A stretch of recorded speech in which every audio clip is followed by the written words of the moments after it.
What's up, everybody? Welcome back to another video from the 10-7 MMA channel. And today's video is once again all about DDP, Dricus Du Plessis, the current middleweight champ, a legend of the game. And I just wanted to start by saying, I know a lot of people got a little bit upset with my take last time. A lot of folks from South Africa in particular, I think, felt as though I was attacking their champ, DDP, as a fighter and his skill set. Look, I'm a fan of DDP, so let me just state that up front. I'm always going to watch his fights. I love his fights. I was merely highlighting the fact that two fighters, I know a lot of people had criticisms about those fighters, but two fighters that had come out and questioned publicly DDP's skill set. And I think it's just a worthwhile question to ask. Again, I hope folks who are fans of DDP don't take offense to this, but at least in my in terms of how long I've been following the sport, it's pretty interesting to see a guy who comes into the UFC, is undefeated in the UFC. He's a champ. He's beaten all these killers. He's beaten some of the best middleweights that the middleweight division has ever seen, is still getting questioned about how good he is and his skill set and his fighting ability. It's pretty wild. And if you think about it, because in reality, nobody else has ever been questioned like this. I mean, look, if you think about the number of title defenses he has had, but not only that, the number of former champs he's beaten and the way he's beaten them, it's pretty unprecedented, at least from my experience, for people to be questioning him. But people keep questioning him, so I think it's just a fair point to raise and something to consider. Again, this is not me saying he's not good. I'm just throwing the question out there, and I want to contemplate and consider it. And it's very interesting. I think a lot of things will be answered as his career continues. Many things have already been answered with what he's been able to pull off.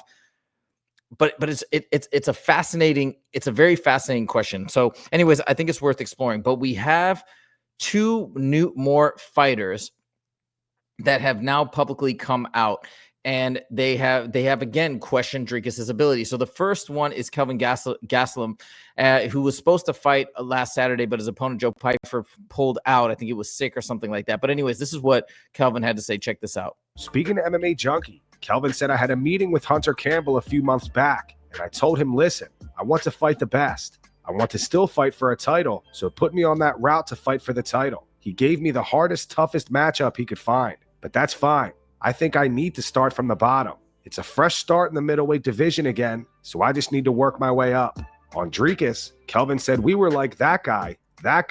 He fights weird. Sure enough, Ali Abdelaziz made some calls. Next day, we were matched up. The thing was, the very next day, I went into sparring and I injured my knee, man. We were training for him. We already strategized for him. Obviously, he's got huge holes in his game. The thing that makes him dangerous is his cardio, his pressure. I mean, he just goes in there, balls to the wall for 25 minutes, and he bullies people. And that's his specialty. Okay, so the point that I want to, or the statement that I want to point out is where he says, hey, he's got holes in his game. So I thought that was very interesting. He doesn't elaborate on what those holes were. I wonder if it's his footwork or things like that other people have pointed out. But anyways, I just thought that was very fascinating. So now I'm sure people are going to come out and say, well, Calvin's not nearly as good or to the level of Dricus. And I get all that. Just pointing it out. Again, I think if we contrast it with other fighters, I don't think these questions have been asked. Does that legitimize them? Not necessarily at all. But I think it's worth pointing out, and it's very interesting. And if Dricus goes out and continues to dominate, what does that mean? What's really happening with the game of mixed martial arts? Maybe Dricus is onto some new techniques and some new ways to fight, or maybe because he's just so unorthodox that in and of itself is a strategy to victory, to beating a lot of guys who aren't used to fighting somebody who has these atypical styles. And there's something to be said for that. I'm going to talk about that at the very end of the video. By analogizing it to something that happened long ago with an Olympic sport, the high jump. So we're gonna talk about that at the very end. But now let's move on to the next fighter who is questioning Dricus. Again, people are probably going to get upset about this or have gotten upset because they might say, well, Shara Bullet, what have you done in the UFC? You just lost your last fight. You're nowhere close to a title. But listen to what Shara Bullet now had to say. Demonstrating his level. Maybe it's stupid to say, but Du Plessis seems to be lucky. So he's saying that he thinks Du Plessis seems to be lucky. I think, again, alluding to the fact that he doesn't really believe in his skill set. And obviously that's a stretch to say he's lucky at 9-0 in the UFC after beating Robert Whittaker, Israel Adesanya, Sean Strickland twice. I think that's a stretch to say that, but I think it's very, very interesting. We have another fighter, granted a striking specialist, but another fighter coming out and questioning Dricus's ability. Now, he goes on to say that I think Chimaev will beat him and he will show the levels and all that stuff. I don't think Chimaev beating him will necessarily discredit Dricus whatsoever, because as I've said many, many times, I do think Chimaev he might just be the better fighter. I think he may very well be. And so that shouldn't take anything away from Dricus, because I think Chimaev beats everybody. I think Chimaev beats Izzy. He beats Whitaker. He already beat Whitaker. I think he beats all these guys anyways in the middleweight division. So that shouldn't take away from Dricus, but we can see what happens after that fight in the remainder of Dricus's career. Now, just another funny thing I've mentioned before, and again, just to clarify, I love Dricus Du Plessis. I am a fan. I just want to point this out, and I think it's worthwhile to discuss to see what's happening, because it's very fascinating what is happening in the sport. But Dricus, as I've said, is very, very intelligent, and he is not afraid to get into a war of words, and he's very skilled on the mic and with tweets, apparently, but he fires back to Shara Bullet. He says, guys are out here losing fights, nowhere near contending and talking smack. That's fair. That's just truth. I mean, I would have said the same thing if I was him. But then he said, I think he says this, I don't know if he said this or somebody else. He goes, my man, you got one eye on the ceiling and the other at the TV. You're not seeing the same DDP as the rest of us. I don't know if he said that or somebody else, because it sounds like he's referring to himself in the third person. But I know DDP and him have gone back and forth. So DDP sticking up for himself. Look, talking about his prosthetic eye or just the eye where he's blind, I think that's a sketchy line to cross. But again, I mean, Shara Bullet started it, so I think if he started it, I think Dricus probably feels, yo, man, you throw the first stone, I'm gonna throw one back. Don't throw stones if you live in a glass house type of situation. Okay. So we have two new fighters, and again, I know people are probably going to get upset with me because people got upset with me before. Hey, how can you question him? He's done all this stuff, and people talking negatively about Khamzat Chimaev, who's the guy that I believe in to be the next greatest fighter in the UFC. But lastly, what is happening with Dricus, and what is it that his technique looks so off to so many people, yet he's achieving these amazing results? If you guys remember, the Olympic sport of the high jump, let's see if we can get a little bit more information. If you remember the Olympic sport of the high jump, for a long time, there was a specific type of approach that athletes use for the high jump. I don't remember what it used to be, what it was previous to this. But then there was this guy, I guess his name was Fosbury or whatever, Dick Fosbury. So he came in and had this really crazy technique with the high jump that everybody thought was crazy, but then he was able to out jump everybody at the high jump.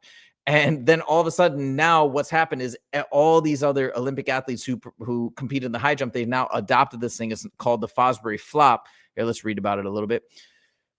Or the run-up is the Fosbury Flop, characterized by the final 4 or 5 steps run in a curve, allowing the athlete to lean into the turn. Like, it was so weird at the time, but it was revolutionary, and then now everybody adopted it. Excuse me. Ooh. This allows the center. Whoa. Oh boy. I've been cursed by people who are Dricus supporters. That just made me made that go down the wrong pipe there.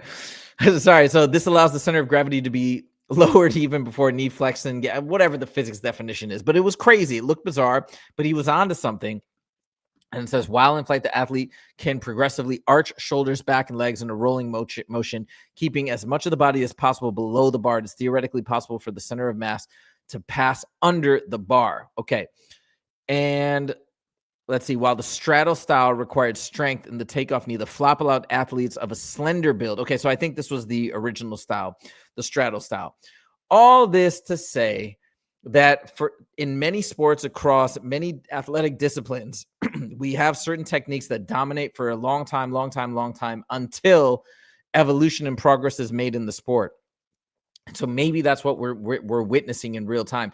And maybe it's just simply having movements that are so atypical from the norm that in and of itself could be a strategy going forward, where fighters then have a difficult time preparing for you. You catch them off guard, you confuse them, and as a result, you can dominate in the way that Dricus does. And again, that's just part of the equation, I'm sure, for him.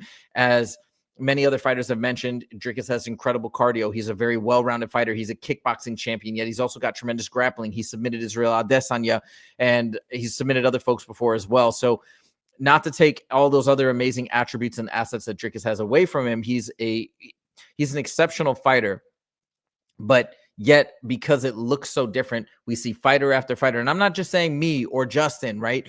My co-host on the channel, but these are other UFC fighters that seem to continue to question it. And I think we're going to continue to get more and more answers as Dricus fights more and more. So that's all I wanted to say, just throwing out there. I think the story is worth mentioning, and I think it's a fascinating story because no other fighter with Dricus's resume in the past that I can remember has had this type of criticism, not even criticism, questions as to what exactly is happening here. So let me know in the comments what you guys think about these new comments. And what do you foresee for Dricus's future? Do you think he's just that good and that dominant and that different that people are confused, but he's going to just reign the middleweight division and beyond? Or do you think Khamzat is going to come in and take the throne and stay atop the throne like I do? Let me know your thoughts in the comments. Thank you guys so much for joining. I really appreciate all the support. And by the way, if you guys feel you want to leave negative comments or you disagree with me vehemently, please, me saying that up front, don't think we want all the comments. So speak your mind, speak your truth. And I try to respond to every single comment that you guys share with me. So please let me know your thoughts in the comments. Love to hear both positive and negative. Thank you guys so much for joining. We'll see you in the next video. Take it easy.